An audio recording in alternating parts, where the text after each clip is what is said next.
programa, sin antes recordarles que nos pueden llamar al teléfono en cabina. Nuestro programa es en vivo y es al 5932-9128, 5932-9128. El templo de nosotros, del Ebenezer, es el 5783-4191, 5783-4191. También nos puede llamar, también puede pedir la dirección del templo por si usted le interesa algún día visitarnos, será bienvenido. También nos puede sintonizar a través de la página de Facebook, www.facebook.com/Radio Voz 106.3, y también de cualquier parte del mundo nos puede sintonizar en la página de internet, que es www.radiovoz.com.mx. En esta tarde pues vamos a empezar este programa, sin antes recordarles que estamos en este espacio para aprender de la palabra de Dios, la cual nos da ánimo, consuelo, en la cual también nos da una dirección para nuestras vidas, y por eso diariamente debemos de leer y estudiar la palabra que el Señor nos ha dejado, que es la Biblia. Les damos la más cordial bienvenida también a nuestros pastores que están aquí en cabina acompañándonos. A nuestro pastor David Calderón, bienvenido, pastor, gracias. Amén. A nuestro hermano Rogelio Madrigal, a nuestro hermano Samuel González y a nuestro hermano David Calderón López. Sean bienvenidos y gracias por estar con nosotros en esta tarde. Muy bien, pues estamos nuevamente con ustedes, gozándonos en estar estudiando la palabra del Señor. Creo que una vez que el Señor nos alcanza y somos salvos, nos es un gusto, una felicidad muy grande el poder estar aprendiendo cada día más y más de la palabra de Dios. Creo que si el apóstol Pablo tuviera esta oportunidad que tenemos nosotros en este momento de estar al aire, al radio, y poder llegar a mucha gente a través de este medio, pues creo que su tema no cambiaría, su tema seguiría siendo el hablar acerca de Jesucristo. Hace un momento preguntábamos acerca de este pasaje de Primera de Corintios, capítulo 2, del versículo 1 al 5, que dice: así que, hermanos, cuando fui a vosotros para anunciaros el testimonio de Dios, no fui con excelencia de palabras o de sabiduría, pues me propuse no saber entre vosotros cosa alguna, sino a Jesucristo y a este crucificado. Y estuve entre vosotros con debilidad y mucho temor y temblor, y ni mi palabra ni mi predicación fue con palabras persuasivas de humana sabiduría, sino con demostración del Espíritu y de poder, para que vuestra fe no esté fundada en la sabiduría de los hombres, sino en el poder de Dios. Ese fue el ministerio de Pablo, un ministerio cristocéntrico 100%. Era un hombre muy culto, él tenía un vasto conocimiento de la vida y de las cosas de su tiempo. Sin embargo, Pablo nunca hizo alarde de esa sabiduría natural, esa sabiduría humana. Pues yo comentaba hace un momento con ustedes que si Pablo tuviera la oportunidad de estar cada semana o todos los días a través de una radiodifusora, pues él hablaría de Cristo, no se cansaría de hablar de Jesucristo. Y nosotros todavía el día de hoy vamos a hablar acerca de la persona del Señor Jesucristo. Mire, tenemos temas muy bonitos, muy importantes, como es la impecabilidad de Cristo. Si Dios nos da un poquito de oportunidad a través del tiempo, si nos alcanza el tiempo, vamos a hablar de las enseñanzas de Cristo. Vamos a hablar también, si el tiempo nos lo permite, de los mandamientos de Cristo. Nos vamos a gozar mucho en esta tarde. Les pedimos que estén atentos conforme vayamos tratando el tema, irá tomando más y más interés. Y puede hablarnos, ya sea para preguntar alguna duda, pero también puede compartir con nosotros algo que usted siente en su corazón o que usted conoce. Muy bien, pues vamos a comenzar entonces con ese tema de la impecabilidad de Cristo.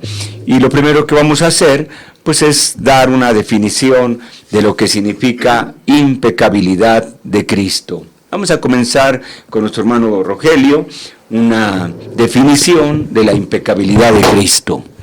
Amén, gloria a Dios. Bueno, Dios les bendiga, hermanos, buenas tardes. Y bueno, nuestro tema va a ser seguir hablando de Cristo y acerca de la impecabilidad. La palabra de Dios también nos muestra, Pedro, que también era quien hablaba acerca de, conoció bien al Señor. Dice en su carta, sabiendo que fuisteis rescatados de vuestra vana manera de vivir, el cual recibisteis de vuestros padres, no con cosas corruptibles como oro o plata, sino con la sangre preciosa de Cristo, como de un cordero sin mancha y sin contaminación.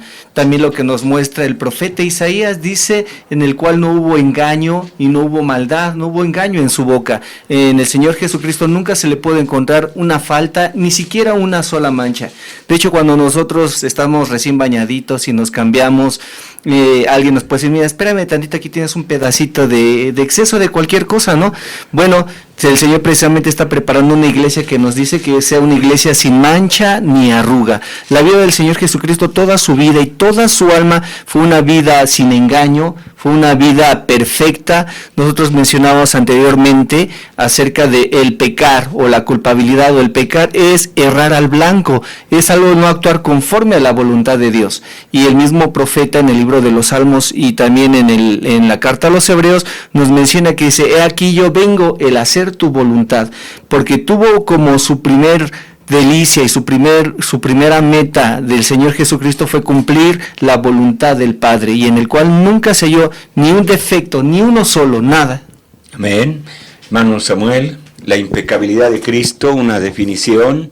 Dios les bendiga. Ciertamente comenzamos por hablar acerca de la impecabilidad de Jesús, y encuentro aquí en Mateo capítulo 3, en su verso 17, cuando Juan el Bautista es llevado a bautizar a Jesús, y dice que y hubo una voz, voy a leer Mateo 3:17, y una voz del cielo que decía, este es mi hijo amado en quien tengo complacencia. Aquí nuestro Dios, nuestro Padre, afirmando, ¿verdad?, la impecabilidad de nuestro Señor Jesús, no encontrando en Él, ¿verdad?, ningún pecado, no encontrando en Él ninguna falta, decía nuestro hermano, engaño alguno en Él. Comenzaba su ministerio de nuestro Señor Jesucristo. Y qué más, hermano, que nuestro mismo Dios afirmando en la vida de nuestro Señor Jesús que no hubo pecado. Lo voy a volver a leer, y dice Mateo 3:17, y hubo una voz del cielo que decía, este es mi hijo amado en quien tengo complacencia. Hermano David.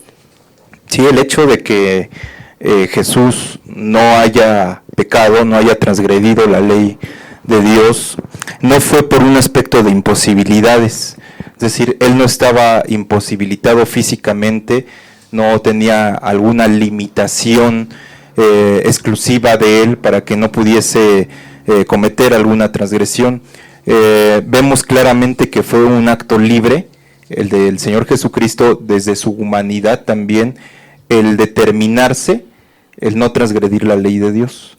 Y por otro lado, al iniciar su ministerio ahí, precisamente en el capítulo 4 de Mateo, el Padre lo llena de su Espíritu. Él fue lleno del Espíritu Santo. Y creo que Jesús tuvo una llenura como nunca ningún hombre la tuvo, ¿no? Tuvo una llenura perfecta que prácticamente le fortalecía en todo momento para sobreponerse a cualquier situación de pecado. Muchas veces nos falta un poco reflexionar sobre la llenura del Espíritu Santo en la persona del Señor Jesucristo, porque cuando escuchamos generalmente ese tema, lo relacionamos inmediatamente con nosotros, sí, ¿no? Sí, inmediatamente nuestra mente lo lleva hacia nosotros, y en nuestra mente inmediatamente aparece una imagen de personas practicando la glosolalia y este tipo de cuestiones. Pero la llenura del Espíritu Santo se ve de una manera plena en la persona del Señor Jesucristo. Entonces, el hecho de que haya sido un ministerio impecable, una mesianidad sin ningún tipo de mancha, sin ningún tipo de arruga, sin ninguna transgresión, Porque, bueno, aquí ampliando un poquito el término, ¿no?, del pecado de errar al blanco, pues también lo podemos extender a la transgresión meramente de la ley, ¿no? Porque el transgredir la ley o el no obedecer la ley de Dios, la Torá, alguno de los 614 mitzvot o mandamientos que estaban establecidos en la ley, ya era una transgresión al Eterno. Ya se transgredía el nombre, ya se transgredía la ley, ya se torcía la ley. Jesús fue limpio de pecado por su nacimiento, es decir, su naturaleza, su génesis, su genética inspirada del cielo, venida del Espíritu Santo como tal, soplado del Espíritu Santo en el vientre de la Virgen María. Por naturaleza, por procedencia, estaba libre del pecado original de Adán, y en segundo lugar, como un acto libre, él se determinó obedecer al Padre en todo momento de su vida. Muy bien. Sí, es bueno recordar que Jesús nació sin el pecado original, sin una naturaleza pecaminosa, en virtud de su nacimiento virginal o su concepción virginal, sin un padre humano. Y vamos a mostrar que Jesús vivió toda su vida sin pecado, sin cometer absolutamente un solo pecado. Vivió y murió sin la mancha del pecado. A diferencia de otros hombres de Dios que son famosos en la Biblia y muy respetables, tanto para el pueblo judío como para todo el pueblo cristiano, como son la figura de Abraham, la figura de Moisés o la figura de los profetas, cualquiera de ellos, Elías o podría ser Isaías, etcétera.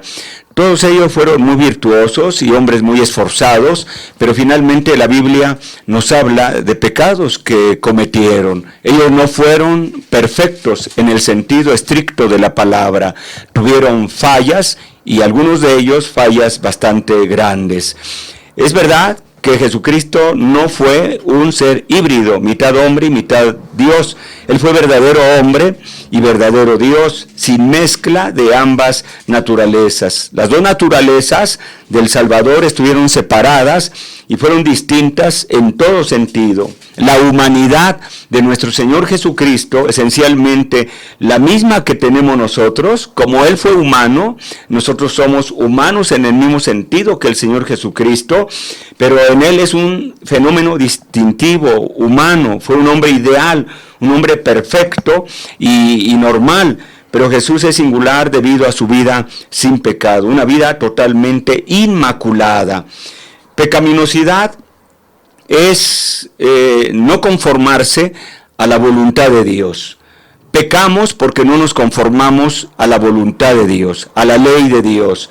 La impecabilidad es conformación total a la voluntad de Dios. La diferencia entre Jesucristo y nosotros es que el Señor Jesucristo siempre estuvo conformando su vida, sus pensamientos, sus palabras, sus acciones, sus hechos, conforme a la voluntad del Padre Celestial. La diferencia en nosotros es que en muchas ocasiones nuestros actos, nuestros pensamientos, nuestras palabras, nuestros deseos no se conforman a la voluntad de Dios. Del Señor Jesucristo se dice que Él entró con estas palabras al mundo, pues, he aquí que vengo, oh Dios, para hacer tu voluntad. Desde antes que el Señor Jesucristo se encarnara, Él venía ya con una consigna para cumplir, para hacer la voluntad del Padre Celestial. Juan 17:4 dice, he acabado la obra que me diste que hiciese. Y esto nos muestra que la pecaminosidad es antagonismo hacia la voluntad de Dios y desviación hacia la senda del pecado. En el caso de nuestro Señor Jesucristo fue una conformidad, un andar diario conforme a la voluntad del Padre Celestial. Hay algo que también encontramos aquí, comentábamos pues nuestro pastor y también nosotros, cómo la Biblia es muy específica en toda la historia en la cual nos revela su voluntad del Señor, y hablábamos eso, cómo la Biblia no nos oculta que mismo Moisés cometió varios errores. Entre ellos dice la palabra de Dios que él fue el hombre más manso de lo que ha habido en la tierra. Sin embargo, él también se llegó a equivocar y sí hubo falta en él, tanto que si la Biblia dice que era el hombre más manso de toda la tierra, él tan solo por haber golpeado la peña que se le dijo que no lo hiciera, Dios ya no le permitió entrar a la tierra prometida porque encontró una falla y encontró un defecto. Algo que nos habla también la palabra de Dios y que estaba escrito y que se viene a corroborar a través del tiempo en el Salmo 45, ahí precisamente Salmo 45 y en el versículo 7, algo que también mencionaba David y esto lo corrobora. También dice, has amado la justicia y aborrecido la maldad. Así es. Él no pudo haber pecado o definitivamente no, porque su alma y su naturaleza no, pero por decisión propia, un acto de su voluntad, él fue eso, dice, has amado la justicia y aborrecido la maldad. Una de las situaciones en la cual nos lleva a mirar lo que todo ser humano quisiera hacer, ser justo y que se le hiciera justicia, pero sin embargo el hombre es incapaz de hacerlo. El Señor Jesucristo, al tener un alma limpia, al ser el santo de Dios y con una decisión propia, aquí lo está mencionando la Escritura, dice, has amado la justicia y aborrecido la maldad. Fue una decisión propia en la cual el pecado fue algo que decía que él mismo aborreció, lo llegó a aborrecer. Jamás se puede haber encontrado ni un defecto ni una mancha. Así es, Sam. Bueno, hacía mención nuestro hermano David acerca de que lo había hecho Dios, esta parte de humanidad, ¿no? De que él libremente cumplió la ley, ¿no? Y encontramos ahí en Hebreos capítulo 10, donde se habla acerca del sacrificio de Dios, de Cristo una sola vez y por todas. Sin duda podemos recordar un poco que para poder tener perdón de pecados del pueblo, pues tenía el que ofrecer un animal, ¿verdad? Sin mancha, sin defecto. Y Jesús fue así, dice el versículo 7, entonces dije, en el caso de Jesús, he aquí que vengo, oh Dios, para hacer tu voluntad, como en el rollo del libro está escrito de mí. O sea, para poder Jesús tener, ¿verdad?, esa validez, su sacrificio tuvo que ser sin pecado, sin defecto, tuvo que haber sido, ¿verdad?, sin maldad en él, y comprobarse pues de alguna manera la impecabilidad de Cristo, pues es en esto, ¿verdad?, donde gracias a ese sacrificio nosotros tenemos perdón de nuestros pecados una sola vez y para siempre. Sí, y de hecho, pues la impecabilidad del Mesías, pues es un aspecto también profético, ¿no? Teudas, fue uno de los varios candidatos a Mesías, fue antes de Cristo, lo menciona Gamaliel allí en su discurso. Después hubo rabinos, por ahí del año 130, me parece que Akiva, no recuerdo muy bien, pero hubo rabinos que tuvieron sus candidatos a Mesías. Con el transcurso del tiempo, pues eran tan observados estos varones que parecían tener un perfil mesiánico por su personalidad recia, por su cierto conocimiento de la Torá, de la Tanaj, de los Ketubim, de los Salmos, que parecía que iban a redimir a Israel. Con el tiempo, pues ellos sufrían grandes decepciones, ¿no? Porque no pasaban ciertos exámenes de tipo ya sea moral, de tipo de cierto conocimiento. En el caso del Señor Jesucristo no fue así. Él, tanto proféticamente encontramos una impecabilidad pronunciada y que necesariamente se tenía que cumplir, y por ejemplo lo podemos encontrar en un libro que quizá no se nos podría ocurrir, el libro del Cantar de los Cantares. Quizá no lo relacionamos a priori, ¿verdad? Porque inmediatamente empezamos a pensar en segundos aspectos, en Cantar de los Cantares. Pero, por ejemplo, el 5.12 de Cantar de los Cantares, el capítulo 5, en el versículo 12, dice, sus ojos como palomas junto a los arroyos de las aguas, que lavan con leche y a la perfección colocados. ¿De qué habla esto? Bueno, pues los ojos como paloma describen la espiritualidad, su santidad incomparable, su tranquilidad, la mansedumbre, la paz, su amor, su ternura. Además, muchas veces, con la carga de su pueblo que él llevó, lavan con leche, o sea, un sentimiento de pureza y de santidad. Sí, digamos que es una buena aplicación que encontramos ahí en el libro del Cantar de los Cantares. Ahí en Isaías encontramos que efectivamente el Señor Jesucristo estuvo bajo el escrutinio exhaustivo del rabinato, estuvo bajo el escrutinio exhaustivo de los saduceos, del pueblo mismo, de sus discípulos. Su personalidad, su ministerio no fue sin examen, como en todo ministerio. Creo que tenemos un seguimiento y creo que hay que dar un cierto nivel de testimonio. No fue la excepción el Señor Jesucristo, estuvo bajo un escrutinio meticuloso, incluso del mismo Satanás, ¿no? Porque él aparece y los demonios le dicen: sabemos quién eres, el Santo de Dios. Uno de los términos que los demonios usaron para referirse al Señor Jesucristo es que ellos lo reconocían como el Santo de Dios.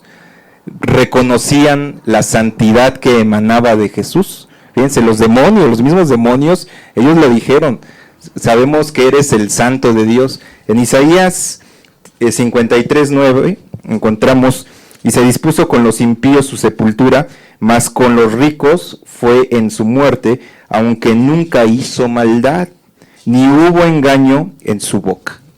Sí, bueno, algo muy, muy curioso, ¿verdad?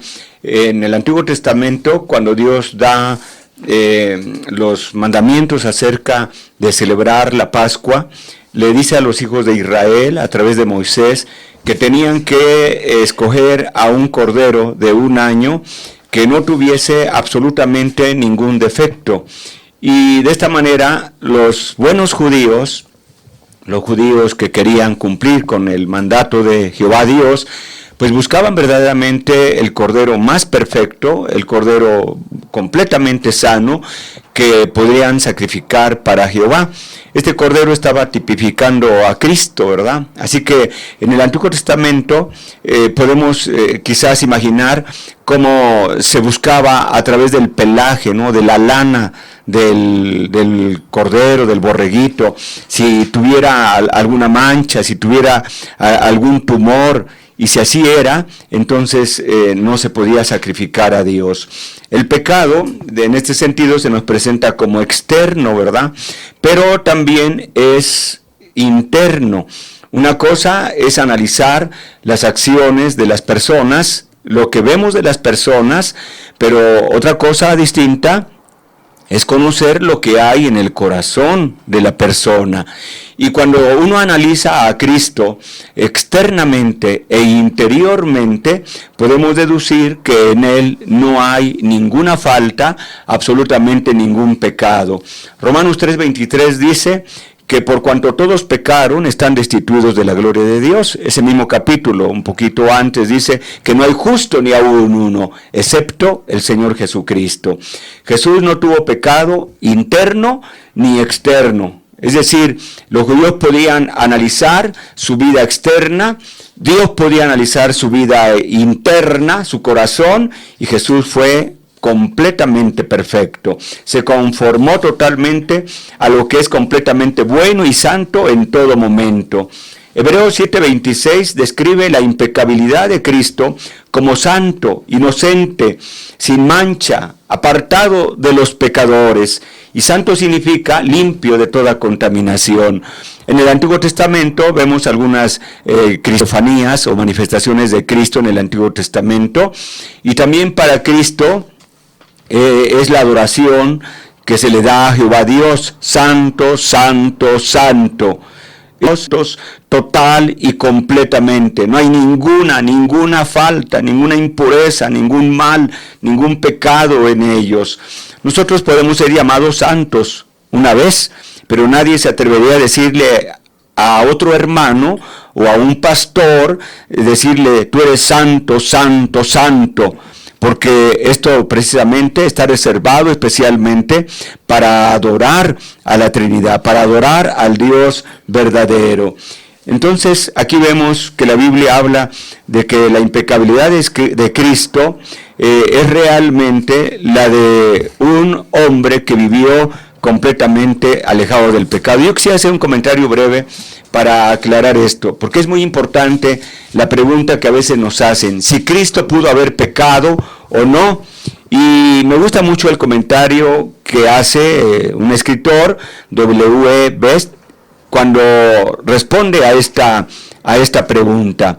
Y él dice, el punto de vista de que Cristo podía pecar está indicado por la idea de la capacidad de pecar, y el hecho de que él no pudiera pecar está expresado por el término impecabilidad. La sugerencia de la capacidad o posibilidad de pecar descalificaría a Cristo como Salvador, porque un Cristo pecable, que estuviera en condiciones de pecar, significaría un Dios pecable. La santidad es mucho más que la ausencia del pecado.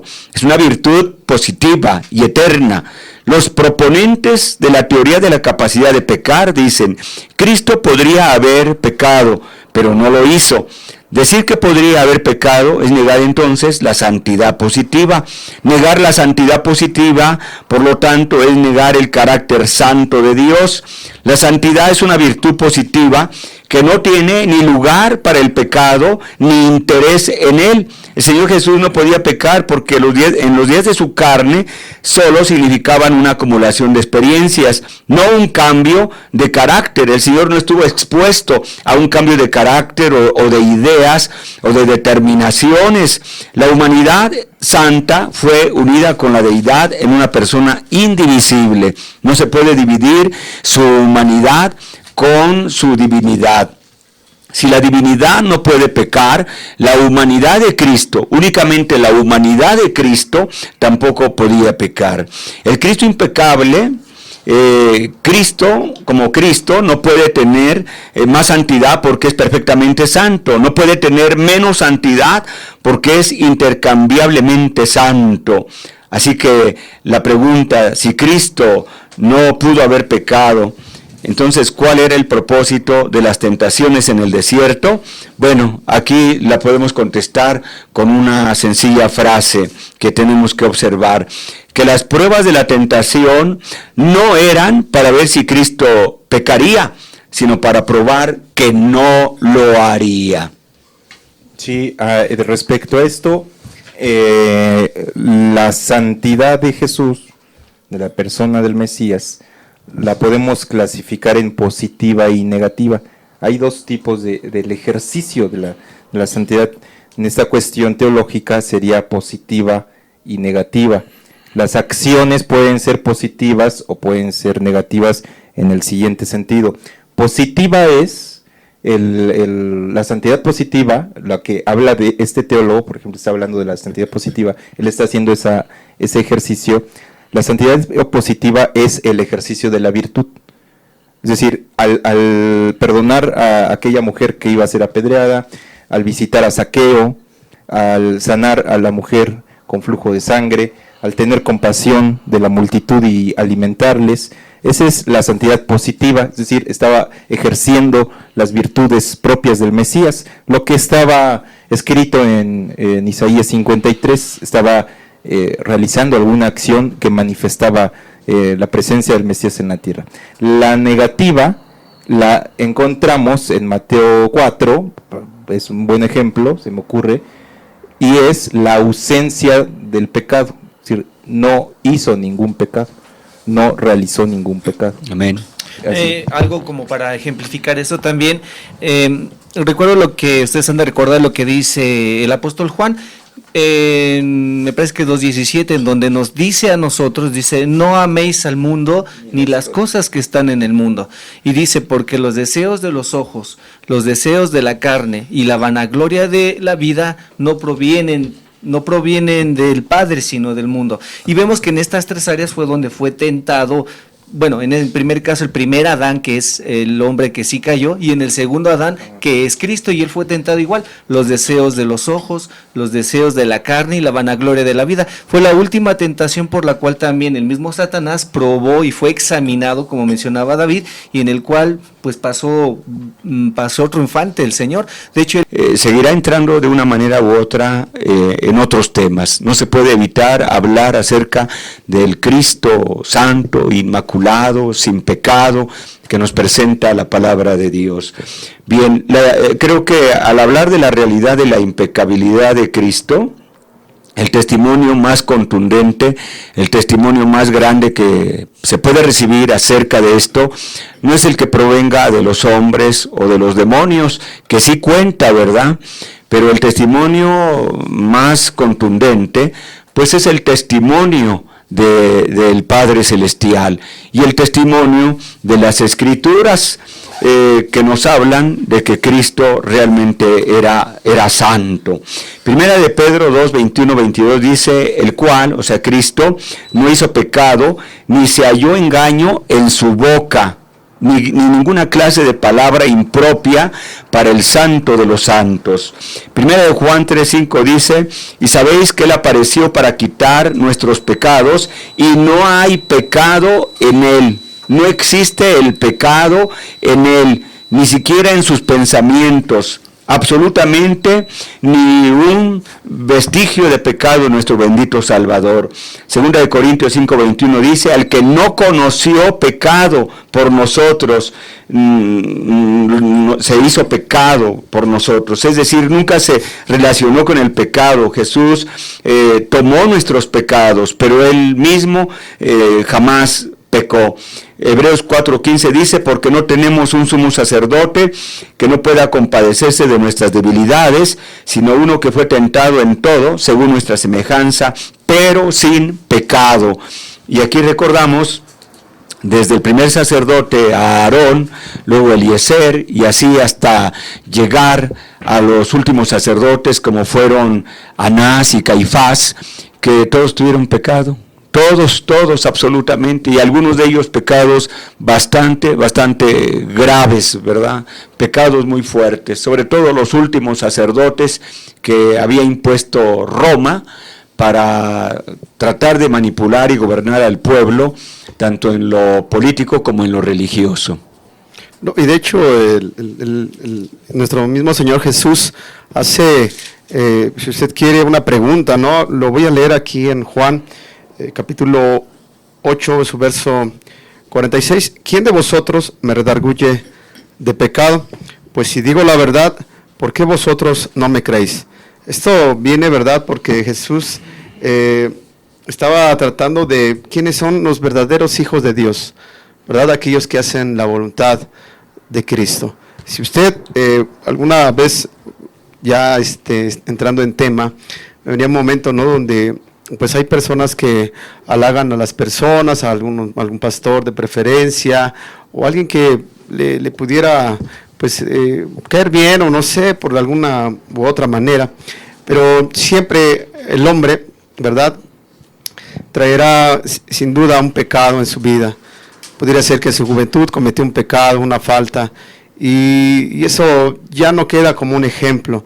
Usted que nos escucha, ¿verdad? La palabra de Dios enseña que el único que pudo estar y sigue estando sin pecado es nuestro Señor Jesucristo. Él mismo hace una pregunta, ¿verdad? ¿Quién de vosotros me redarguye de pecado? Él mismo confirmando que no había pecado en él. Si hubiera habido pecado aún en su juventud o aún en su niñez, aún, ¿verdad? Algunos de ellos que estaban entre los mismos seguidores en ese momento pudieron haberle pues contrariado a Jesús en alguna enseñanza. Le hubieran dicho, nosotros te vimos así, o hicimos, o te vimos en otro, o escuchamos esto de ti. Nadie en ese momento pudo levantarse y decir, ¿verdad? Vimos nosotros un gran testimonio que nos muestra la palabra. Mismo Jesús hace una pregunta: ¿quién de vosotros me redarguye de algún pecado? Sin duda usted que nos escucha, tiene la certeza de que en quien usted está poniendo su confianza no tuvo ni pecado, no tuvo mancha, no tuvo mentira en su boca, ¿verdad? Porque el mismo Jesús en ese momento les había puesto una pregunta: ¿quién de ustedes? Sin duda, magnífico Señor que tenemos. Y vaya, sí es cierto, eso que dices es importante, porque la niñez de Jesús también fue conocida. Es decir, cuando él en Juan 8:46, que es ahí donde dice esas palabras, pues lo decía en el término de toda su vida, no solamente de su ministerio, ¿no? O sea, a lo que voy es que quizá algún líder, algún pastor podría decir, bueno, pues yo creo que he tratado de esforzarme, pero pues de que me bauticé para acá, hacia acá, o desde mi conversión mi vida ha sido otra, pues qué bueno, digamos, pues eso está muy bien, pero Jesús hablaba en la extensión de toda su vida, desde su niñez, que era conocida. Por eso esas fábulas que se venden, ¿no? Fábulas que no tienen sustento, de que durante su infancia o durante su juventud huyó a la India y se estuvo preparando en algún lugar ascético, no es verdad. Allí les está haciendo abiertamente un reto. Quizá ellos hubieran podido decir, bueno, no sabemos porque estuviste lejos, ¿no? Estuviste lejos, no sabíamos si afuera en la India pues hayas hecho algo indebido, fuera de la ley de Dios. Sin embargo, Jesús de Nazaret era conocido.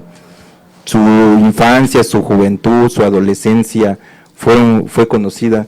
Hoy, pues bueno, pues efectivamente de ningún líder, ningún pastor, son algunos grandes ejemplos humanamente en el esfuerzo y en el estilo de vida, la manera en cómo ven la vida, es un ejemplo, pero nadie como nuestro Señor Jesucristo, nadie. Y tenemos una regla en la teología sistemática, en la cual decimos, lo que se dice de una de las personas de la Trinidad se dice de otro. Entonces, durante el ministerio de Jesús, que Jesús fue Dios hecho carne, Jesús fue Dios hecho carne, es Dios. Ahora, el Padre, en ese momento que Jesús estaba en la tierra, ¿era santo? Sí, el Padre era santo.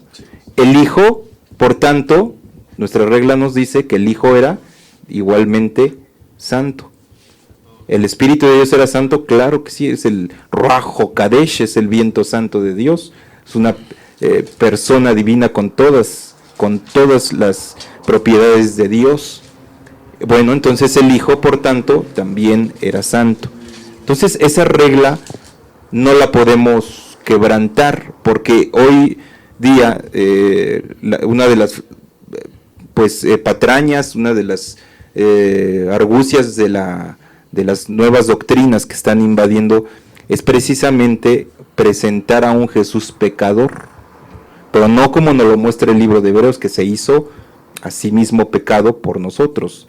Hubo una transferencia, no, sino que él participó del pecado, pero eso no es así. Eso no puede ser así, porque vence o estaría violentando nuestras reglas teológicas. Lo que se dice del Padre, se dice del Hijo, lo que se dice del Hijo, se dice del Padre, del Espíritu de Dios.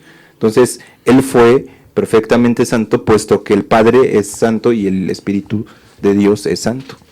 Muy bien, y bueno, pues también tenemos el testimonio de Jesús mismo, ¿verdad? Ya se mencionó el texto donde el Señor Jesús dice, ¿quién de ustedes me redarguye de pecado? Esta era pues una pregunta que podría haber tenido sus consecuencias, ¿no? Si Jesús hubiese cometido alguna falta en algún lugar, en alguna parte, no hubiera faltado cómo alguien se hubiese enterado, ¿no? Alguien hubiera conocido que Jesús estaba mintiendo y que se estaba haciendo pasar por un santo que en la realidad no lo era. Pero cuando Juan escribe su evangelio, dice, aquel verbo fue hecho carne y habitó entre nosotros y vimos, ¿qué cosa? Imperfecciones, mentiras, ambiciones terrenales, ¿no? Dice Juan, y vimos su gloria como del unigénito del Padre, lleno de gracia y de verdad. O sea, ese es el testimonio de Juan, hablando, ¿verdad?, por muchas personas que conocieron a Jesús. En los mismos salmos encontramos salmos que son mesiánicos, Hay muchos salmos que solamente se pueden aplicar a Jesús, aunque es una invitación también para que nosotros procuremos vivir una vida de obediencia y de santidad. Pero cuando hablamos del Salmo 1, que dice, bienaventurado el varón que no anduvo en consejo de malos, ni estuvo en camino de pecadores, ni en silla de escarnecedores se ha sentado, sino que en la ley de Jehová está su delicia, y en su ley medita de día y de noche. Pues esta escritura difícilmente se podría aplicar al mejor de los cristianos. Ha habido cristianos extraordinariamente consagrados a Dios, pero difícilmente podríamos aplicarlo, ¿no?, a una persona humana, ¿no? Este salmo está solamente reservado, estrictamente, ¿verdad?, cumplido por el Señor Jesucristo. Él es de quien habla el Salmo 1, el varón que no anduvo en consejo de malos, que no estuvo en camino de pecadores, ni en silla de escarnecedores se ha sentado. También ese salmo, nada más el salmo que dice, ¿quién subirá al monte de Jehová? ¿Quién estará? ¿Y quién entrará en su? El limpio de manos y el puro de corazón. También el que dice, bienaventurado el varón a quien Jehová no culpa de pecado, ¿verdad? Sí, tiene una doble aplicación. ¿Cómo se manejan esas dos cosas, esa aplicación? Ahora viene la otra parte acerca de su impecabilidad. También el escritor a los Hebreos menciona porque dice, dicho sacerdote nos convenía a nosotros. Al no haber en él ni un vestigio ni una mancha, toda la perfección en la vida del Señor Jesucristo, que cumplió todo. Aún de hecho también lo menciona Pablo en Timoteo 3:16 en la primera carta, en donde dice que Dios fue manifestado en carne y dice que fue justificado por el Espíritu.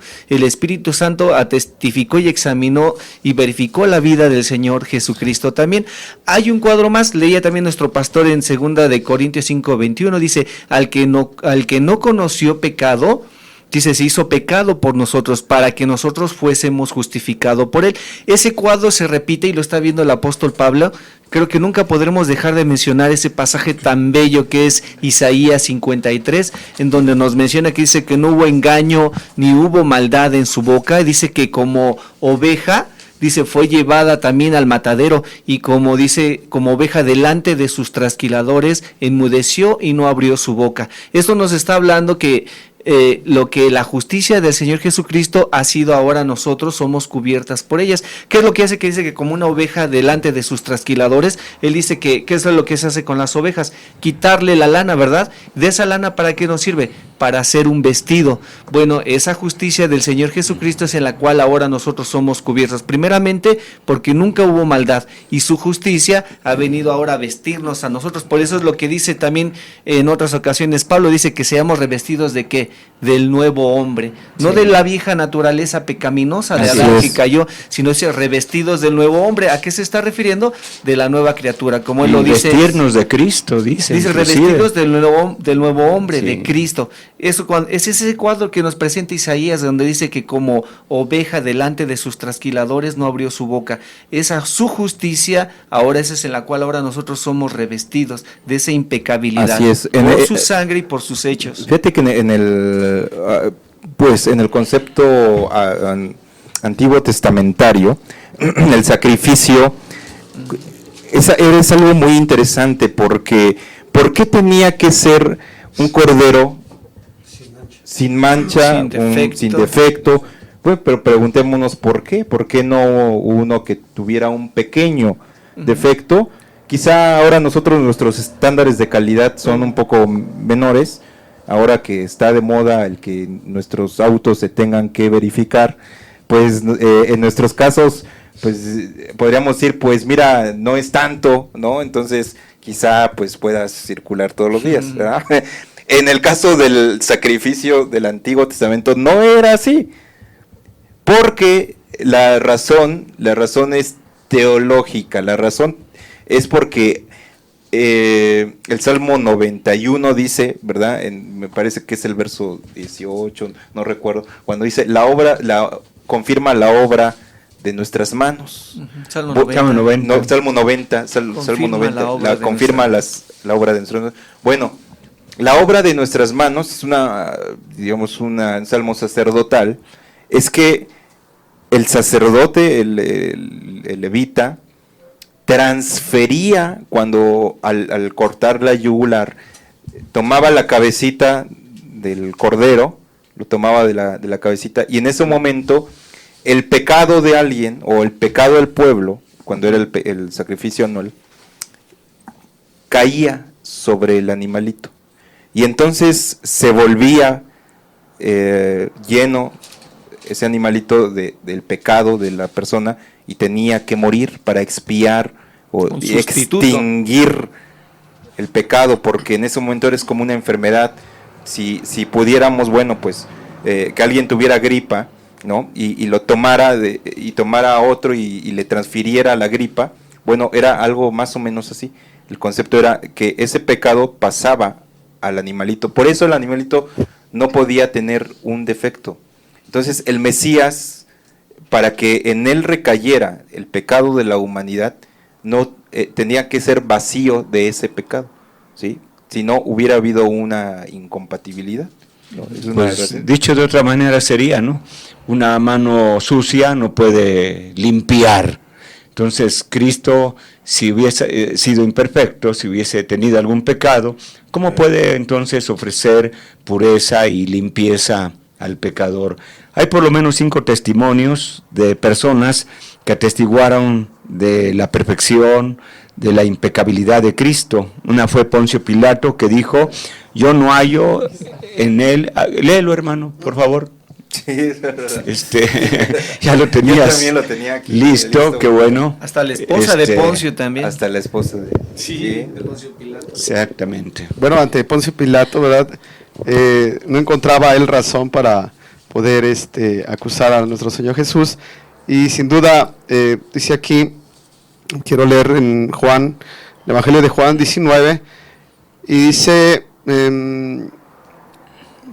entonces Pilato, desde el 1, voy a leerlo rápidamente, así que entonces tomó Pilato a Jesús y le azotó, y los soldados te tejieron una corona de espinas y la pusieron sobre su cabeza, y le pusieron en un manto de púrpura que decía: salve el rey de los judíos, y le daban de bofetada. Entonces Pilato salió otra vez y le dijo: mirad, os traigo fuera para que entendáis que ningún delito hallo en él. O sea, pues Pilato no halló ningún delito en Jesús para poderle crucificar, ¿verdad? Y encontramos un testimonio muy, muy veraz de un hombre importante, un hombre que pues tenía, como dice, ¿verdad?, la autoridad para poder liberar a Jesús o no, pero pues vemos la historia como lo marcó, ¿verdad?, que pues él se fue sin duda pues sobre su puesto, ¿verdad? Él le pudo haber costado su puesto, la ambición, como lo veíamos al estar platicando antes del programa, que pues también la ambición de los hombres hacen que se ciega, ¿no?, de la verdad quién era Jesús. Mira, yo me acuerdo que alguna vez platicaba con un amigo que él había pasado por el mundo policial, pero bueno, de investigación a un nivel muy, muy alto. Y él me decía: mira, realmente sobre una persona podemos enterarnos prácticamente de toda su vida. Nosotros, cuando hacemos una investigación, dice, y nos enteramos de toda su vida, nos enteramos de qué ha hecho, casi de su infancia, casi qué caramelos le gustaban, ¿no? O sea, es impresionante lo que puede llegar a saber si se investiga de una manera correcta. Pilatos tenía el mismo sistema de investigación, es decir, el tamaño de la investigación que hicieron en este caso no era ordinario, y entonces se hizo una investigación exhaustiva de su vida. Y cuando él dice no hallo en el delito, es porque buscaron hasta debajo de las piedras que había dicho. Cuando le dice, bueno, pregunta a la gente qué es lo que me ha escuchado decir, ¿no? Entonces, estas palabras no son cualquier cosa, las de Pilatos, el decir no hallo en él ninguna falta. Es porque habían investigado hasta lo último de lo que ellos conocían en su imperio. Bueno, y si pensamos en la naturaleza de Pilato, que la historia lo declara como uno de los hombres más perversos que han existido, y que se gozaba, ¿no?, al poder mandar a la cruz hasta 300 personas, ¿no? O sea, a él le gustaba pues matar y condenar, y sobre todo utilizando el elemento de la cruz Entonces dice la Biblia que al que es sucio todo le parece sucio. Un hombre sucio, como era Pilato, con una mente sucia, con ojos sucios, podía ver inclusive también a Jesús como sucio, ¿no?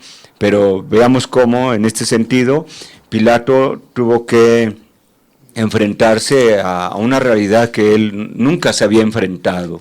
Nunca había estado ante un hombre como era Jesús, y aún en contra de su propio criterio tuvo que decir, pues en él no encuentro ningún delito. Lo mismo pasó con la esposa de Pilato, ¿no? Hasta había soñado, él dijo, ¿sabes qué? Sí, Este hombre es justo. No tengas nada que ver no tengas con él. nada que ver con él, exactamente. Y cómo también esto de nuevo podemos ver el cuadro que marcó Isaías 53, donde dice, por cárcel y por juicio fue quitado, en donde también Sí. él... Donde y fue contado entre los inicuos. y fue contado entre los inicuos. Pero antes de irnos a una pausa, quiero leerles un cuestionamiento que nos hace nuestro hermano Manuel Anaya. Dice que él nos escucha todos los sábados. Muchas gracias, hermano. Eso nos anima a seguir adelante. Hermanos, mándenle un saludo a nuestro hermano. Saludos, hermano.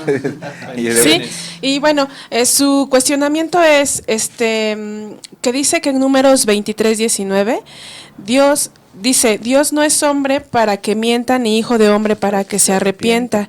Y en Génesis 6:6 dice que Dios se arrepintió de haber hecho al hombre. ¿Qué pasa aquí? ¿O cómo le podemos contestar? Sí. Vamos a una pausa y regresando le contestamos. Esto es 106.3 de FM Radio Voz.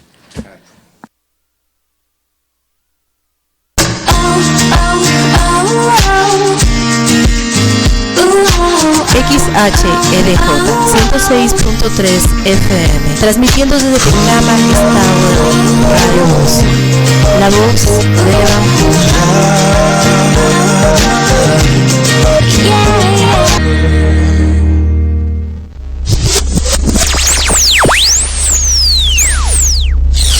Detrás de cada número hay una historia que cuenta. Habla Elena Flores Piñera, beneficiaria del programa Crédito Joven. Yo comencé haciendo pan en mi casa, ya después lo formalicé por medio de Crédito Joven.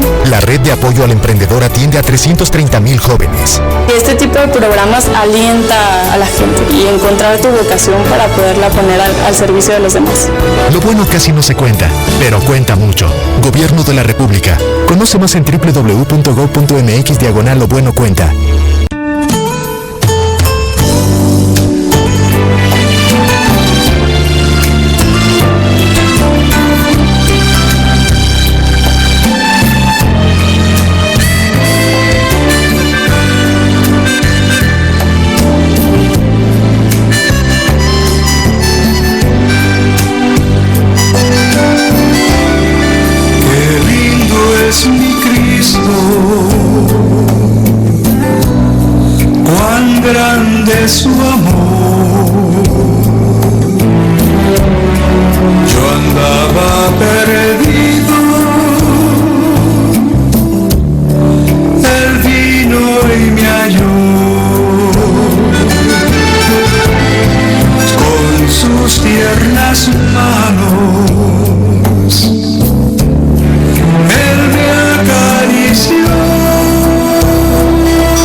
dulces caricias,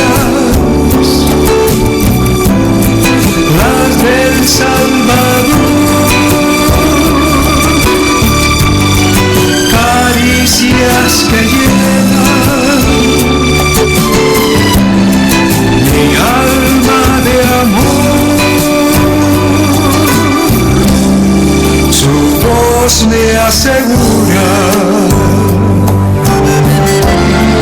conmigo Él está. Estar para siempre por la eternidad. Estar para siempre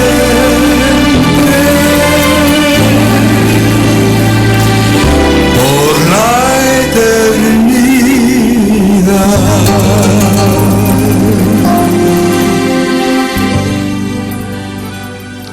Volvemos aquí a Tesoros de la Biblia y bueno, pues hermanos pastores aquí en el panel, vamos a contestarle a nuestro hermano Manuel Anaya sobre el cuestionamiento que les comenté hace un rato antes de la pausa.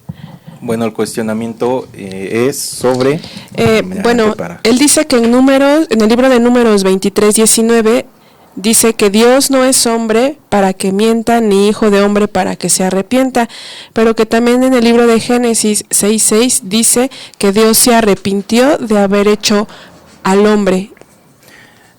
Cuando estudiamos el Antiguo Testamento, generalmente en el seminario, cuando hemos dado esta materia de Antiguo Testamento, arrancamos sobre no aprender el hebreo como tal, porque aun cuando es útil, el hebreo bíblico como se escribió ya no se utiliza.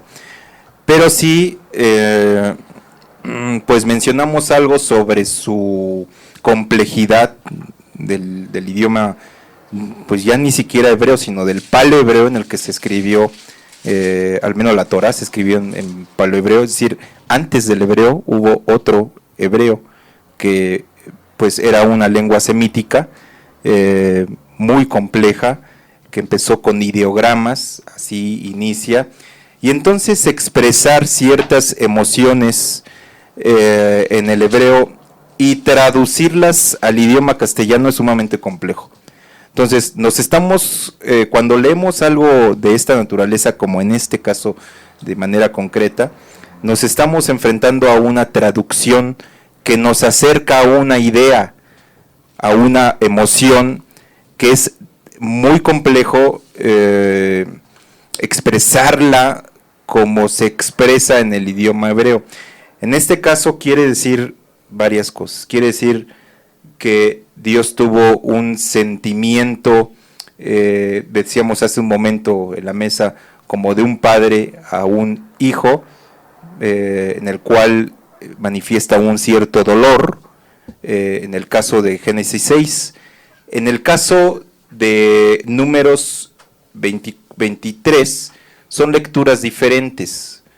Aquí estamos en Números 23, nos vamos a encontrar con un cántico, en el cual está resaltando la imperfección, la imperfección del hombre ante la perfección de Dios. Es decir, se emplean dos palabras semejantes en el castellano para mencionar situaciones diferentes. En Números nos vamos a encontrar la perfección de Dios, y en este sentido lo tenemos que encontrar como que Dios no se arrepiente como un hombre, no tiene la imperfección de luego corregir. Nosotros quizá nos arrepentimos de no haber tomado cierto camino en la carretera o no habernos fijado en los señalamientos y ya estamos en un lugar donde hay mucho tránsito, y entonces nos arrepentimos porque hubo una imperfección. Entonces, en este sentido, en el cántico de Balac, en el de Números, es que resalta la perfección de Dios sobre la del hombre. Él no tiene la imperfección del hombre, por tanto, no puede arrepentirse. Y en Génesis 6 es una emoción, como decíamos, son dos cosas: una emoción de un padre hacia la humanidad, el creador, le dolió la actitud y el pecado humano. Y dos, que en el griego sí encontramos la relación de arrepentimiento con metanoia, de cambiar de actitud o cambiar de parecer respecto a algo. Entonces Dios estaba cambiando de actitud hacia el hombre, ¿sí? Iba a mostrar ahora un juicio, iba a mostrar su justicia, su facultad de juzgar al hombre. ¿Sí? Me arrepiento, entonces estoy tomando otra actitud. Lo que pasa es que el hebreo es muy complejo, el hebreo, pero esto se escribió en un palehebreo, entonces es doblemente complejo traerlo al castellano. Cuando leemos una Biblia, estamos leyendo una versión de la Biblia. Estamos leyendo la Biblia, efectivamente, en términos generales, estamos leyendo la Biblia, claro que sí. Si alguien nos pregunta, ¿qué lees la Biblia? Pues sí. Pero estamos leyendo, en un sentido semántico, estamos leyendo una traducción de la Biblia o un acercamiento al pensamiento original, a la lengua original.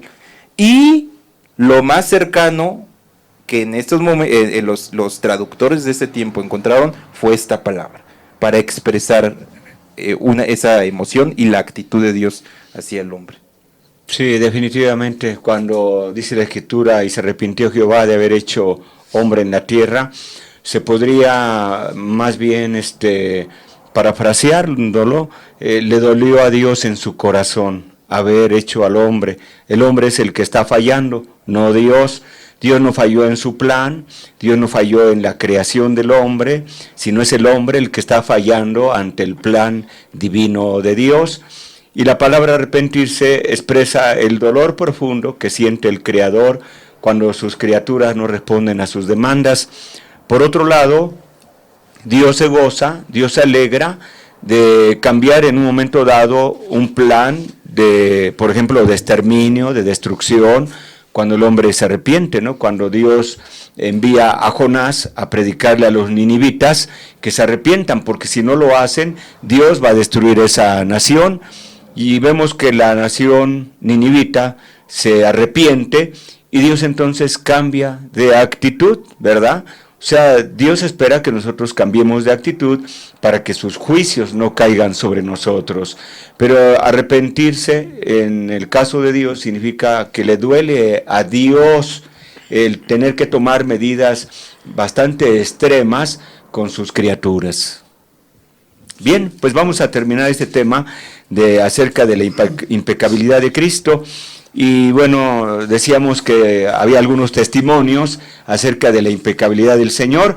Mencionamos de Poncio Pilato, de la esposa de Poncio Pilato, del ladrón de la cruz, ¿verdad?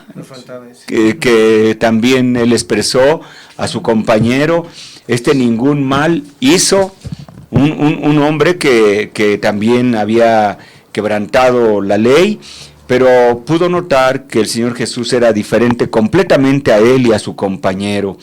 Judas Iscariote también, a pesar de todo, bueno, aquí también hay esta cuestión del arrepentimiento, ¿verdad? De si se arrepintió realmente Judas o no, pero bueno, en este caso, Judas también reconoció que le había fallado a alguien que era inocente. He vendido a un hombre que es inocente, o he entregado sangre inocente. Y por último, el centurión romano, en Lucas 23:47, que dice, verdaderamente este hombre era justo. Y bueno, pues viene pues de un centurión romano que estaban acostumbrados solamente a reconocer la maldad, lo malo, lo negativo, y él se encuentra ante un cuadro tremendo, ¿no? Y reconoce por el terremoto que hubo y porque el cielo se opacó, hubo tinieblas en el momento en que el Señor Jesús comenzó su momento de morir. Y el hombre reconoció que no era igual a cualquier otro hombre. Verdaderamente este hombre es el Hijo de Dios. Bueno, pues las consecuencias de negar la impecabilidad de Cristo. Rápidamente, para entrar a otro tema. Si Jesús hubiera sido pecador, habría muerto en el Calvario por su pecado también, ¿verdad? Pero la Biblia no nos dice que Cristo haya muerto por algún pecado de él, sino por los pecados del mundo, los pecados de la humanidad, los pecados de nosotros. Jesús hubiera sido pecador, entonces no fue ni el Hijo de Dios, ni el Hijo del Hombre, ni tampoco el Salvador. Si Jesús hubiera sido pecador, le hubiera sido imposible ser un sacrificio santo en el Calvario. Entonces, no se puede negar la impecabilidad de Cristo, porque entramos entonces en problemas mayores. Si el que murió en la cruz también era pecador, ¿cómo podía morir por otros pecadores? Y eso se remitiría al sacrificio del antiguo pacto, que sí era imperfecto. No sé por qué el voltear ahora las tendencias judaizantes, voltear a ver a lo imperfecto y colocarlo sobre lo perfecto. Ahora resulta que la fe judía, regresar a las costumbres judías, para muchos se les hace una fascinación, siendo que era lo imperfecto. La ley tenía sus bemoles y era una sombra de lo que debía de venir, y el sacerdote sí hacía sacrificios por él. Algún sacrificio del sacerdote era por él mismo. Por eso tenía que haber una cierta ablución antes de entrar al lugar santísimo. Estaba la fuente de bronce en la cual podía lavar. En el caso del Señor Jesucristo, él no tenía por qué lavarse porque no había ningún pecado. El bautismo tiene un sentido de obediencia, tiene un sentido de jurisprudencia, por decirlo de una manera elegante, pero no de pecado, ¿sí? En Hebreos capítulo 7, 28, dice: porque la ley constituye sumos sacerdotes a débiles hombres. Es imperfecta la ley, o es imperfecto quienes viven a la sombra de la ley. A débiles hombres, tenían una cierta debilidad. El sacerdote que ministraba a favor del pueblo, o si tú eras, por ejemplo, pertenecías a los levitas, yo pues me acercaba a ti para traerte un palomino o un cordero por alguna falta en la ley. Bueno, pues yo tenía que tener la conciencia de que tú también estabas sujeto a una debilidad, y que periódicamente ofrecías sacrificio por ti mismo como sacerdote. Pero continúa el texto: a débiles hombres, pero la palabra del juramento posterior a la Torá, al Hijo, hecho perfecto para siempre. No es mutable el ministerio del Señor Jesucristo, es para siempre, una vez y para siempre. No hay posibilidad de mutar, no hay mutabilidad en Dios ni en el ministerio del Señor Jesucristo. Ya es para siempre, es eterno su ministerio sin mancha, ¿no? Y de hecho, ¿qué uso le podríamos nosotros tomar en este tema de la impecabilidad de nuestro Señor Jesús? Y usted que nos escucha, bueno, pues que encontramos en primera de Timoteo 2:5, porque hay un solo Dios y un solo mediador entre Dios y los hombres, Jesucristo hombre. Si él hubiera pecado, no hubiera él podido ser nuestro mediador ante Dios Padre. Así es. Bueno, siendo el Señor Jesucristo impecable, su santidad es doble: un amor a la justicia y un odio a la iniquidad. Jesús estuvo perfectamente equilibrado, ¿no?, por decirlo así, porque satisfizo todo aspecto de la impecabilidad perfecta. Bien, como conclusión, diríamos, ¿verdad, mis hermanos?, que alabemos a Dios porque Jesús vino sin pecado original, regresó al cielo sin pecado, pues vivió una vida de perfección moral absoluta. Postrémonos ante Él en adoración, alabanza y veneración por esta victoria maravillosa de nuestro Salvador. Qué maravilloso, qué hermoso es poder dar este mensaje cada domingo en nuestros púlpitos, para poderlo comunicar a los que están encadenados por el pecado, por la lascivia, los hábitos, los deseos malvados.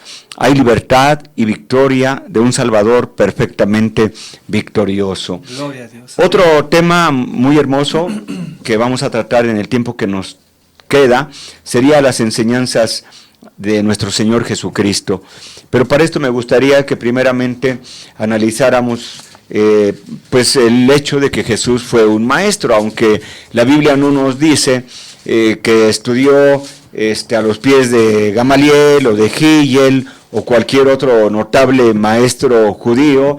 De todas maneras, el Señor Jesús fue reconocido como un gran maestro, como un verdadero rabí. Y Jesús mismo dijo: ustedes me llaman maestro y Señor porque lo soy. Sí. O sea, el Señor no negó que era un verdadero maestro. Y los maestros de su tiempo tuvieron que reconocer que su enseñanza venía revestida de una autoridad que ellos mismos no tenían. Bien, durante su ministerio terrenal, Cristo pronunció algunos discursos. Algunos señalan 3 discursos largos, como el Sermón del Monte, donde el Señor pues ocupa prácticamente 3 capítulos. Hay quienes dicen que en realidad es una compilación de varios sermones dados en diferentes tiempos y en diferentes lugares. Pero bueno, el Sermón del Monte, el discurso del Monte de los Olivos, que pues es un sermón netamente profético, ¿no? Primeramente para la nación israelita, que no tiene que ver todavía con los tiempos finales, sino con el año 70 de nuestra era. Y algunos hablan también del discurso en el aposento alto, y probablemente el capítulo 17 de Juan, que es una oración, más otros mensajes breves. Algunos dicen que en el Sermón del Monte Jesús tocó 18 temas, y yo creo que a lo mejor hasta pueden ser más, ¿verdad? Y dice la Escritura, Mateo 7, 28 y 29, y con esto abrimos. Y cuando terminó Jesús estas palabras, la gente se admiraba de su doctrina, porque les enseñaba como quien tiene autoridad y no como los demás disdóscolos, los demás rabíes. Jesús fue un rabí de rabíes. Sí, bueno, recordando esto, como usted mencionaba hace rato, algunas personas en el que dicen que Dios es todo para ellos, y a veces en nuestras acciones no se ve eso. Así es. Y fue muy diferente en el caso del Señor Jesucristo. Los fariseos, los escribas en ese tiempo también, el Señor mismo decía, hacían largas oraciones, pero eran carentes de vida. Tenía mucha falta de contenido real, lo que también dice el profeta Isaías, que se corroboraba lo que él decía: este pueblo de labios me honra, pero su corazón está lejos de mí. Algo muy diferente, porque el Señor amaba a su Padre, y todas sus palabras, y uno de entre sus grandes, podríamos ver, de sus milagros, era que cuando dice que cuando él estaba en un lugar, había un hombre el cual fue sanado, que tenía la mano seca, y le dijo: ven para acá. Y le dijo: extiende tu mano, y su mano fue sanada. Y dice que todos quedaron admirados de sus enseñanzas. Dice: ¿qué palabra es esta? De hecho, está registradas 7 preguntas que tanto los ricos como los pobres dijeron: ¿quién es este hombre que hace este tipo de milagros? Y ya en el libro, en el Evangelio de Juan, el Señor corrobora lo que él era. Dijo, él llegó a decir: yo soy el pan de vida. ¿Cuál es ese pan de vida? Que sus palabras estaban ministrando vida a la gente. Son enseñanzas que estaban completamente, no solamente era información, sino que transmitía vida a todos los que lo escuchaban. Sí, aunque en el sentido que vino a ser el parteaguas del judaísmo, y nunca habló un hombre así decían, nunca un hombre ha hablado así. Sí. Pero esto no nos libera de pensar que no tenía paradigmas a seguir, o no se liberó de todos los paradigmas, porque él vino a cumplir la ley, no a desecharla. Entonces, él tomó la ley, por supuesto, para cumplirla. Su paradigma era la ley de Jehová, porque es perfecta. No vino a decir otra cosa, que la ley de Jehová es imperfecta, no. Vino a cumplir la ley y a enseñar sobre la ley, y a finalizar el periodo de la ley para pasar el de la gracia. Ahora, doctrinalmente, hacia dónde tenemos una inclinación en el ministerio del Mesías hacia la línea de sacerdotal de Gilel, que más o menos estamos hablando del año 20 antes de su propio nacimiento, cual fue una línea rabínica que llega, se registra hasta Akiva, pasa por Gamaliel, es decir, lo más renombrado en Israel, tenía él esa enseñanza. Por eso, repito, o sea, hay varios elementos de los cuales podemos dar cuenta de su infancia. Como tal, él pasó por la Bar Mitzvah, pasó por la Brit Milá, todos estos elementos del judaísmo, en el cual, bueno, pues se le dio un seguimiento y tuvo una escuela también, en donde se le enseñó el hebreo, donde se le enseñó el griego, donde se le enseñó, Lucas nos da cuenta de eso, ¿verdad? Y crecía en conocimiento, crecía. Es decir, Jesús en su humanidad tuvo maestros y tuvo los que sabemos que los maestros son una influencia, y tuvo su respectiva influencia en cuanto a la doctrina. Recordemos que, bueno, en los grupos religiosos de su tiempo había herodianos, había fariseos y había saduceos, había esenios. Entonces, dentro de todas estas escuelas, algunos le llaman escuelas de pensamiento, resaltaban algunas sobre otras, ¿no? Los fariseos eran mucho más populares que los saduceos, que era una clase de aristocracia, hacia la aristocracia. Sí. Y los fariseos, el fariseo reconocía, por ejemplo, que había una resurrección, creían en los ángeles, por ejemplo, y Jesús predica, enseña en base a esa línea, y los mismos evangelios nos dicen que así, en una de las tretas, ¿no?, que pone en los fariseos y en los saduceos, los pone en una riña, es porque precisamente él les habla sobre la existencia de los ángeles, la vida eterna, la resurrección. Es decir, fue un maestro y tuvo sus respectivos paradigmas, pero bueno, pues habló como ningún otro había hablado, ¿no? Sí, es el intérprete, dice un teólogo, La Cueva, dice que es el intérprete del Padre, es el Logos. O sea, lo que el Padre dijo, no dijo, oigan a Gilel, cuando él se bautiza, no dice, oigan a Gilel, está en lo cierto. No, tenían elementos muy valiosos, sin embargo, la voz que se escuchó en su bautismo dijo, a él oíd. Él es la voz autorizada y él es el intérprete perfecto del Padre, es el Logos perfecto. Sí. Bueno, pues tenemos una pregunta. Nuestro hermano Eduardo Espinosa nos llama desde el Estado de México, felicita el programa y les manda saludos a todos ustedes, hermanos del panel. Gracias. Y bueno, él quiere formular una pregunta dirigido a nuestros radioescuchas. Si usted, hermano, al escuchar esta pregunta tiene alguna respuesta o el comentario, nos puede llamar al teléfono aquí en cabina. Estamos en vivo al 59 32 91 28. Y nuestro hermano Eduardo Espinosa pregunta, ¿por qué fue necesaria la deidad de Cristo, así como su plena humanidad?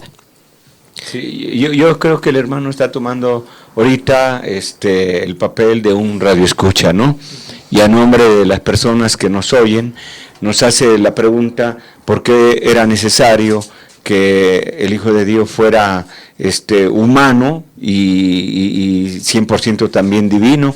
Bueno, pues así en una frase bastante condensada, como Hijo del Hombre, Él representa al hombre ante Dios. Como Hijo de Dios, representa a Dios ante los hombres. De otra manera, no se hubiera podido dar la redención, la amistad con Dios, con un Dios que estaba airado contra el pecado de la humanidad. Entonces, era necesario Dios hecho verdaderamente hombre. Hay una cosa muy importante que quiero añadir, no quisiera dejar dudas, no nos estamos contradiciendo en este programa. Yo creo que el Señor Jesús fue en sus 18 años de silencio un joven o un niño o un adolescente como cualquiera otro niño, adolescente y joven judío, que tenía que ir a la sinagoga, que tenía que escuchar, que tenía que recibir la enseñanza, no solamente de los rabíes, de los sacerdotes, sino también de José, de María, que ya tenían una vislumbre, ¿no?, acerca de quién era Jesús. Pero lo que yo quiero decir es que Jesús no está representando a ninguna escuela de rabínica. Él no está representando ni a los fariseos, no está representando a los escribas, no está representando a los saduceos. Sus enseñanzas van a revolucionar a estos grupos religiosos o políticos. Sus enseñanzas van a estar acompañadas de una autoridad que no encontramos en las enseñanzas de los judíos. Y habrá enseñanzas que los judíos jamás pensaron que pudieran estar pues consideradas, ¿no?, como parte de la palabra de Dios. Bueno, lo cierto es que en la cuestión de los fariseos, ellos no contradecían meramente lo que Jesús enseñaba, lo cuestionaban y a veces para simplemente reafirmar lo que ellos creían. Y lo que ellos, su pecado fue no haber aceptado su persona como el Mesías. No tenían un problema con la doctrina que él meramente predicaba, porque era una doctrina que ellos, a la cual ellos se apegaban. Si no era una doctrina, la del Señor Jesús, que nunca se haya escuchado. No era una doctrina rara, extraña. Se imponía la autoridad con la que la predicó, y la impecabilidad precisamente de la cual hablamos, le daba toda la autoridad para ser el intérprete perfecto del Padre. O sea, alguien puede decir el mismo mensaje, pero el peso moral es determinante quien lo diga. Alguien puede hablar el mismo mensaje, pero su carácter moral puede ser que no le dé ningún peso a palabras verdaderas que esa persona esté diciendo, ¿sí? Y el Señor predicaba todas las verdades que están vertidas en el Antiguo Pacto, pero el peso de su moralidad, de su persona, de su santidad, le dio un peso determinante, una autoridad determinante sobre sus palabras. Sí, pero había, por ejemplo, en el caso de los judíos, que para poder ser salvados o para poder ser contados entre el pueblo de Dios, que pues tenían de alguna manera que convertirse al judaísmo, ¿verdad? Jesús viene y les dice que eso no era necesario. Jesús les habla acerca del nuevo nacimiento, que era una doctrina que vino a poner en crisis al sacerdote Nicodemo. Y de esto vamos a hablar ahorita en unos momentos. Sí. Enseñanzas de Jesús, hay unas muy relevantes, demasiado importantes, como es la salvación, pero que en otros programas ya hemos comentado, ¿verdad? Pero, por ejemplo, las enseñanzas de Jesús acerca de la vida cristiana diaria, pues es algo que sí tenemos que enseñar continuamente, recalcar, porque tiene que ver con nuestras actitudes y nuestro testimonio. Por ejemplo, en Mateo 5, 33, 48, se nos enseña a no jurar, ¿verdad? A no jurar ni en el nombre de Dios, ni en el nombre del templo, ni en el nombre del cielo, ni jurar por ninguna cosa, ¿verdad? Se nos enseña a poner la otra mejilla, ¿verdad? O a soportar, sería aquí una mejor traducción, ¿no? A soportar los agravios y los ataques, ¿verdad?, que podemos recibir de parte del mundo. Y en tercer lugar, a amar a los enemigos. ¿Qué habría acerca de las ofrendas? ¿Qué nos enseña Jesús acerca de ofrendar? Acerca de las ofrendas, bueno, en muchas ocasiones el Señor llegó a decir esto. Capítulo 6 de Mateo. Capítulo 6. Hay algo, ahorita había varias cosas, pero ya tengo una entre esas. Recuerdo que dice el Señor que cuando una ocasión dice que estaban ofrendando en el arca, dice que ahí había muchos ricos que ellos estaban ofrendando, y el Señor dice que llamó a sus discípulos para que vieran. Dice, ve cómo ellos están ofrendando, pues ellos están dando pues lo que les sobra. Y dice que en eso también había una viuda, la cual estaba muy pobre y que nada más estaba dando 2 blancas, que vendría siendo ahorita como 2 moneditas de 50 centavos aproximadamente. Y allí sí tiene que ver mucho, eso es creo que hasta ahí vieron más cosas. El Señor les dijo, miren, ven esos ricos, ellos están dando lo que les sobra, pero ven a esta viuda, ella está dando todo lo que tiene. Y alguien hacía referencia y hasta ahí abundaba en esto. Dice que la palabra original de donde viene dice que estaba dando el bios, o sea, estaba dando todo su sustento, todo lo que él daba. Y esto se relaciona precisamente también con Juan 3:16. ¿Por qué tiene que ver esto? ¿Qué es lo que nos dice? Porque de tal manera amó Dios al mundo que ha dado a su Hijo unigénito. Eso tiene que ver con uno de los principios del amor. Dice, Dios amó tanto, y en el dar, eso nos inmiscuye a todos nosotros. Y una vez también Pablo pone un ejemplo también en relación a las ofrendas, porque el Señor fue el que nos enseñó precisamente el dar de Cristo. Dice que había los hermanos de Macedonia, los cuales dice que ellos eran muy pobres, pero estaban ayudando a los hermanos de Jerusalén. Dice, ellos de su profunda pobreza estaban dando muchas cosas aún más allá de sus fuerzas. A veces lo que a veces Dios nos enseña es que debemos darnos a nosotros mismos.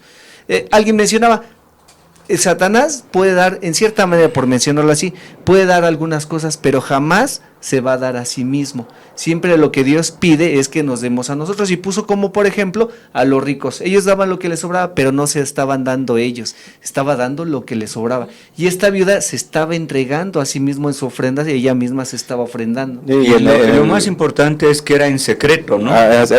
Bueno, sí, es más cuando tú des limosna, no sepa tu izquierda lo que hace tu derecha, que en cuestiones de dar para muchos es muy difícil esto, ¿no?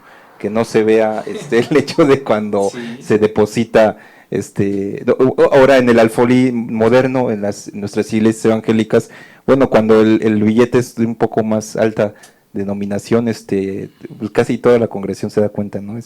O bueno, la intención es que se vea cuando se deposita en el alfolí, sí, y debe ser de una manera discreta, totalmente. Que no sepa que no sepa lo que está haciendo tu derecha. Pues sí, que no sepa el de la izquierda lo que está haciendo. Sin juzgar, ¿verdad?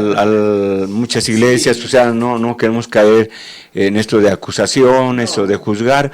Pero, por ejemplo, hay lugares donde se dice, pues pasen primero los que van a dar 500 pesos, luego pasen los que van a dar 200 o cosas así, ¿no? Sí. Cuando el mandato de Cristo es que debe de ser en secreto.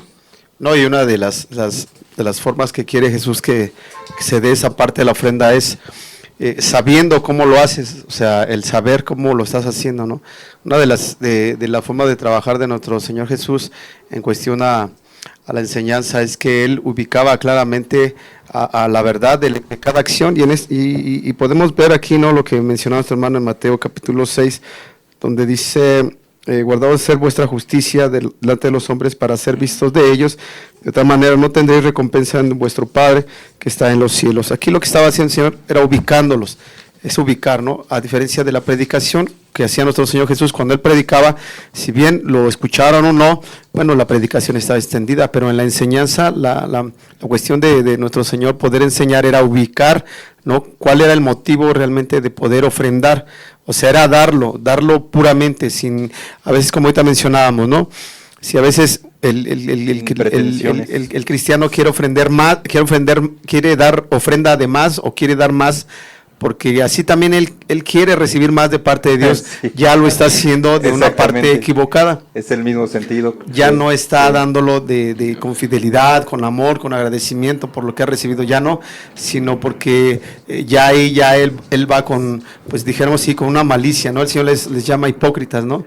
Porque con una ambición. Tú quieres más o quieres que te vean o quieres recibir más todavía, ya viene ya más ese regolo. No, y en este sentido está de moda esto de las siembras, esa aberración teológica, bueno, ni pseudo-teológica de que tú siembras tanto y entonces te prometen, porque es un caramelo mental, es una golosina mental que nunca llega, ¿verdad? Generalmente de que si tú siembras una casa vas a recibir no sé cuántas mansiones y tonterías y media, que realmente eso está totalmente fuera del contexto bíblico, no existe tal, simplemente se habla de dar con amor nuestra ofrenda, simplemente en manera discreta, y ellos realmente hacen un alarde, ¿no?, en todos estos movimientos pseudo religiosos de Es un fraude religioso. Pues es dar verdad conforme a nuestro corazón, conforme a la bendición que Dios nos da.